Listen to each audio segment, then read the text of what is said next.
ഇസ്കോണിലെ ബ്രഹ്മചാരി Chinmaya കൃഷ്ണദാസിനെ arrest ചെയ്തതിൽ ബംഗ്ലാദേശിൽ വ്യാപക സംഘർഷം. അഭിഭാഷകൻ അക്രമത്തിൽ കൊല്ലപ്പെട്ടു. രാജ്യദ്രോഹ കുറ്റം ആരോപിച്ച ഹിന്ദു സന്യാസിയായ ചിന്മയ കൃഷ്ണദാസ് ബ്രഹ്മചാരിയെ അറസ്റ്റ് ചെയ്തതിനെതിരെ ബംഗ്ലാദേശിൽ വ്യാപക സംഘർഷം. ഒരാൾ കൊല്ലപ്പെട്ടു. ചിന്മയ കൃഷ്ണദാസിന്റെ അഭിഭാഷകൻ സൈഫുൽ ഇസ്ലാം അലീഫ് ആണ് കൊല്ലപ്പെട്ടത്. ഇസ്കോണിലെ ബ്രഹ്മചാരിയായ ചിന്മയ ദാസിനെ കോടതിയിൽ ഹാജരാക്കിയെങ്കിലും ജാമ്യം ലഭിച്ചില്ല.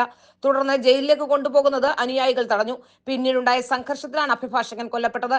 മാസങ്ങൾക്ക് മുമ്പ് നടന്ന ചടങ്ങിൽ ദേശീയ പതാകയെ അപമാനിച്ചുവെന്ന് ആരോപിച്ചുകൊണ്ടുള്ള കേസിലാണ് ധാക്ക വിമാനത്താവള പരിസരത്തു നിന്നും കഴിഞ്ഞ ദിവസം സമ്മിളിത സനാതനി ജോട്ട് സംഘടനാ നേതാവിന്റെ അറസ്റ്റ്. മറ്റ് 18 പേർക്കെതിരെയും കേസെടുത്തിട്ടുണ്ട്. മുൻ പ്രധാനമന്ത്രി ഷെയ്ഖ് ഹസീനയെ പുറത്താക്കിയ ശേഷം ന്യൂനപക്ഷങ്ങൾക്ക് നേരെ രാജ്യത്ത് ആക്രമണം വ്യാപകമാണെന്ന ആരോപണങ്ങൾക്കിടെയാണ് അറസ്റ്റ്. കോടതിയിൽ ഹാജരാക്കുന്ന വിവരമറിഞ്ഞ് തടിച്ചുകൂടിയ അനുയായികൾ പ്രതിഷേധിച്ചെങ്കിലും ജാമ്യം അനുവദിച്ചില്ല. ധാക്ക, ചിറ്റഗോങ്, കൂമില്ല, ഖുൽന, ദിനാജ്പൂർ, കോക്സ് ബസാർ തുടങ്ങിയ രാജ്യത്തിന്റെ വിവിധ ഭാഗങ്ങളിൽ അറസ്റ്റിനെതിരെ പ്രതിഷേധം നടന്നു. ചിറ്റഗോങ്ങിൽ നൂറുകണക്കിന് പേരാണ് ബ്രഹ്മചാരിയുടെ മോചനം ആവശ്യപ്പെട്ട് തെരുവിലിറങ്ങിയത്.